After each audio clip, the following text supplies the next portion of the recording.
Is there a specific time or event that stands out to you, Yogi, where you really remember feelings of kind of anxiousness before it happened and knowing it was kind of a hurdle, but then after you did it, you had that feeling of fulfillment and accomplishment? Ooh, that's a good one. I hope it's not too personal. Like it's No, too. no, no, no. Whatever you feel comfortable with sharing. It's whatever you like.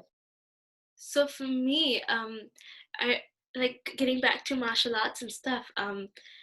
I there was one I was really being pushed in the sense that like I knew I wanted to get my black belt in this martial art, so I had to really put in the hours into work and stuff like that.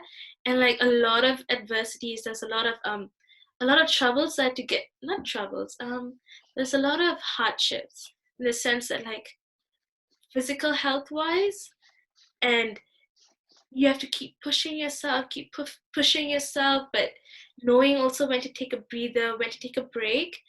And so there was once like I was aiming for my black belt, and I was just pushing myself. Like me and my teammate, we were just like pushing ourselves, like putting in those hours in, doing all that it took, like coming for classes like every weekend, like every Friday, Saturday, Sunday, dedicating this amount of Wow. time for this. And like when you finally sit for the exam and like you know with all your heart that you aced, not aced it, but like you got through it, Mhm. and you made it out alive, alive in the sense that like you did it, you know, you Yeah, did yeah, it yeah, yeah. through it. It was all so worth it.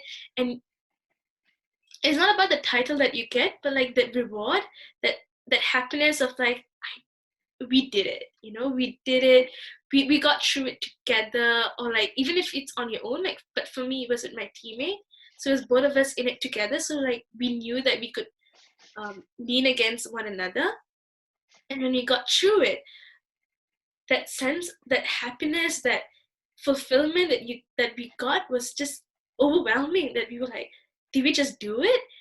And then to go back to a cycle of like just going for classes like every Fridays, and like and Saturdays and Sundays not seeing each other, you're like, oh, I was so used to it, you know, Yeah, yeah, yeah, yeah. them. And like now it's no more. I'm like, there's something missing. What's missing? You know? Wow. Wow. Yeah, Yeah, totally. totally. Yeah.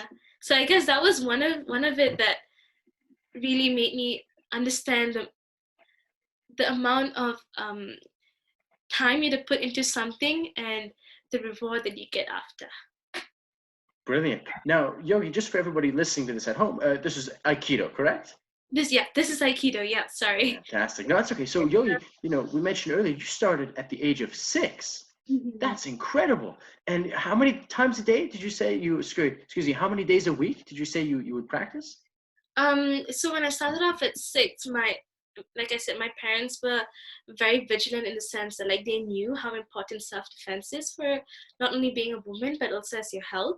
Hmm. So not only were they trying to make my brother and I busy, but also they used to put us in for, initially it was just like Saturdays and Sundays. This is from what my parents told me.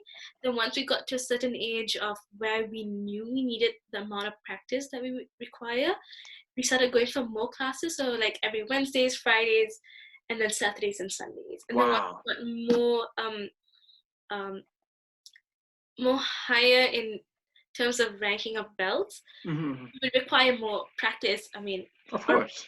yeah. So it'll be more times of the day, you know, like if for example, like on a Saturday, like we'll have special classes for this belt. And then in the afternoon, like you come back, like you go for lunch and you take a breather, and then you come back for an afternoon class around like 2 p.m. till Mm. 3:30 or something like that, you know? So it's mostly like every weekend. So it kind of kept us busy. And I mean, the reward speaks for itself. You know, you get to, once I got my black belt, I could start teaching. So, and that reward that I get from kids, and I'm like, they're so happy. They're also learning, and it's fun. It's a fun environment, and they know how important self defense is. Because like when you teach kids, it's like you're looking at a mini version of you, right? Hmm. And so that's Yeah. been, I feel like yeah, with practice, like everything come into play, you know. Yogi, with all these amazing positives that you've just mentioned with martial arts and specifically Aikido and the role that it's played in your life, would you recommend other people to try martial arts? Yeah, definitely. Self-defense is a skill that everyone requires. You know, especially being, I mean, yeah, despite people's awareness, but self-defense is an art, it's a skill, just like another life skill, another extracurricular that you need. It's just like how people play the piano, or like how people. I hope this is a good relationship thing, but like if someone can learn the piano, it's just another skill that you learn. You know, it's Of just another course, of course. art. It's just another hobby that you cultivate, and like if it becomes a passion, so be it. Like one of my friends, she started Aikido as well, and like now she moved on to different types of martial arts, and like now it's her career, Wow, like MMA and stuff. And I'm like, that's crazy. and like it all stemmed down from this.